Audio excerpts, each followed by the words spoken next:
It was the year of our Lord, 2023. Game Freak delivered the second and final part of the DLC for Pokémon Scarlet and Violet, the Indigo Disc. It was all fine and good, just a release to complete the game once and for all. But then, they presented something never before seen in this franchise. The Synchro Machine. Oh my god. Now you can play as your Pokémon! You can walk around, fight the wildlife, surf bar while you're at it. This is fantastic. You can be a Pokémon in a Pokémon open world. The mainline games have never seen such a thing until now. But what if I tell you this is not the first time they implemented this idea? What if I tell you they made whole games based on this? Those would be the PokéPark games, a spin-off series long forgotten by the public and by the Pokémon Company. And no, I'm not talking about the little park they are building, I guess. No, not talking about that. That's not important. Just no. So just sit down, relax, and listen as I tell you the tale of PokéPark. So, it's not a surprise that Pokemon is a big franchise. You know, just the highest grossing media franchise of all time, just that. So no wonder that it's everywhere. I believe that in almost any country you go, you're bound to find some merchandise, even if it's bootleg. Seriously, this one single IP about Poké Monsters has massively influenced different people across the globe. Toys, card games, plushies, TV shows, mangas. This series has produced it all. It's incredibly prolific. But of course, the core of it is in the games. Main Pokemon games are released like every 3 years or so, but that doesn't stop installments releasing every single year. Mobile games and spin-offs just pop out every moment. Look under your bed, there's probably a Pokemon game there. Before the Switch, spin-offs will usually have a large presence in Nintendo's home consoles, while mainline games were brought to their handhelds. You'd think that they would prefer to give all the technological capability they could to the main games, but it does make sense they were reserving them for their pocket systems, since they were the ones that were more accessible to the casual audience, and sold millions and millions of units. Honestly, if these games were released on consoles like the 64, the GameCube, and the Nintendo Wii U, yeah, I'd doubt Pokemon would be where it is now. Anyway, the spin-offs were constantly released with all the graphical power of Nintendo's home consoles, and they wouldn't stop coming out. Pokemon Snap, Pokemon Stadium, Pokemon Go, Pokemon Coliseum, Pokemon Mystery Dungeon, Pokemon Tournament, Pokemon Ranger, Detective Pikachu. They sure made a lot. But for me, one of them stands out even today, and that is, of course, PokéPark, all the way back in the Wii.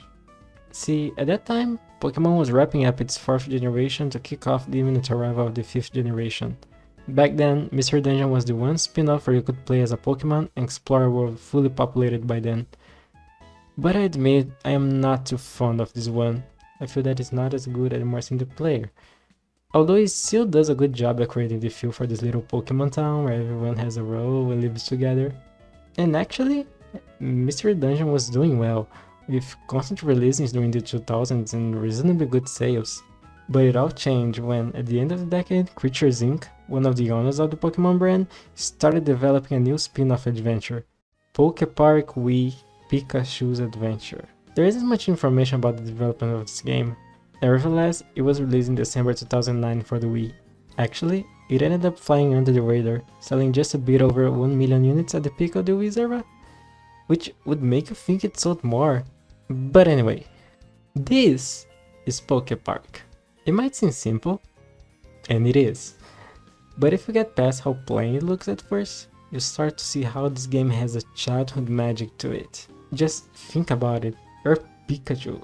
You're playing with some of your favorite Stardust and Chikorita when a hole suddenly opens in the ground, transporting all of you to this weird land. You wake up and you find out you're stuck in a world populated only by Pokemon. And just think about it. Every single one of your favorite Pokemon is here. And you can go up to them, talk, hear what they have to say, and play with them. For anyone that grew up with Pokemon, this is really cool. And it's a segmented open world where you can walk around and run and explore and run over your friends. It's magical. The gameplay is quite simple. There was this crystal that broke in a lot of shards, so now I have to go gather them because Mew is lazy. So we run around, seeing who has the pieces to get them all back to one piece. And when you interact with a Pokemon to play with them, they'll challenge you to a type of game. That can be a standard battle, a chase match, a hide and seek game, an obstacle course, or a quiz. Although it tends to get quite repetitive, I'd say it's refreshing just from the encounters you have with different Pokemon and their uniqueness. Also, you can improve your moveset by training with certain Pokemon, which upgrades your HP, Thunderbolt, and your speed to fight against stronger opponents. Ooh, and the areas! They are really fun, each with a different theme that, though I have to admit, is kind of generic. They have a really nice aesthetic. And it's so nice to see which Pokemon are in which area and say, oh, I get it, they match this zone because of that. It's a reference. Now let us get to the juiciest part of the game. The attractions. These are more unique minigames that are held by specific Pokemon, like the keepers of each area. Those are your Venusaurs and your Charizards, I think. These ones you can play as different Pokemon aside from Pikachu, with each one having different builds. For example, in a racing attraction, Turtwig will be slower than, say, Bulbasaur. These are generally more elaborated than the others and have bigger stakes, like earning a crystal? Fun! And that's PokéPark, what a fun time! Can you imagine if they made a sequel? That'd be crazy. To ride on the hype train of the release of the 5th generation, they made PokéPark 2 Wonders Beyond in November 2011, barely a year after the launch of Black and White. This one is an obvious Nova promotion, since a lot, and I mean a lot, of the Pokemon present in this title are from the newest region. In this one, Pikachu and people decide to go on this very shitty ride to the Wish Park, a land where supposedly fun never ends. Everything goes wrong when the guys running the place kidnap Piplup and a bunch of other mons, so now it's up to you to rescue them. In my humble opinion, the first game is fine, but this one is just so much better. It's the definitive experience. Aside from bringing back all the silly shenanigans that are already characteristic of the series, now we can go beyond and do what I love the most. Stop looking at Pikachu's back. Now you can also play as the Unova starters, Oshawott, Snivy and Tepig, each with their own abilities. As for Oshawott,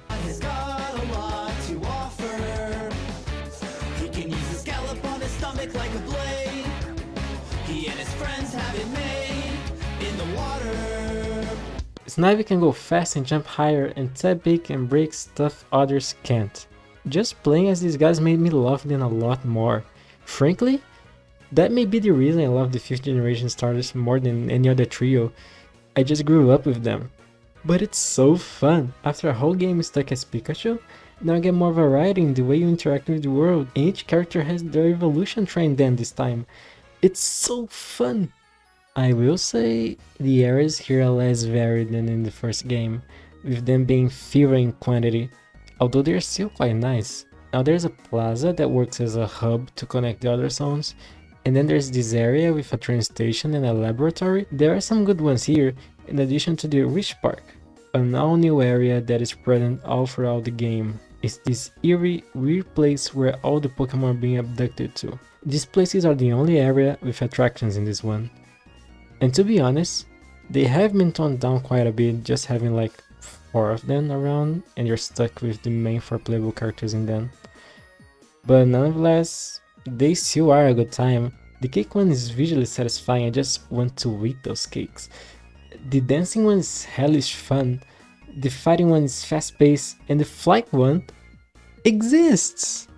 When you beat an attraction, you can ring a bell on the top of the Wish Park zone you're in to free the imprisoned Pokemon. Your mission during the game is ringing bells all over Wish Park to stop its plan for kidnapping Pokemon. But here's the thing.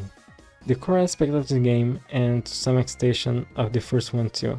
To get to the Wish Park areas, you have to go through poster portals that happen to be closed. The explanation for it is that your wishing alone can't open them, but if many people were wishing at the same time, you could break it open. And that's where meeting and befriending Pokemon comes in.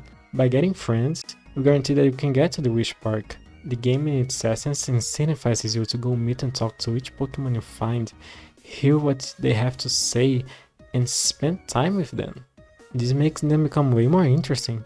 It pushes you to become closer to each Pokemon. You'll learn to appreciate some even more, while learn to despise others.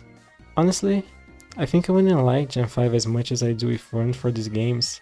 It's just that there's a simple way that these long forgotten spin-offs have the power to make Pokemon feel special again. Frankly, I don't think I would like Pokemon itself as much if it weren't for those two games being such a strong part of my childhood. At the end of the day, it's probably just nostalgia talking, but I really feel there's this simple magical fun still at the core of these titles. They may be very basic spin-offs, but they are perfect as they are.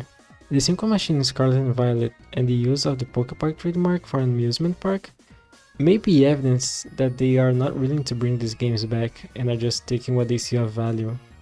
That is, the concept and the name. But I won't let hope die out. I will still wait for the day that Pokemon Company finally realize what these games have going for them, and maybe finally giving them another chance. But let's be real, it won't be happening anytime close to this decade. But I'll wait. Anyway, that's it.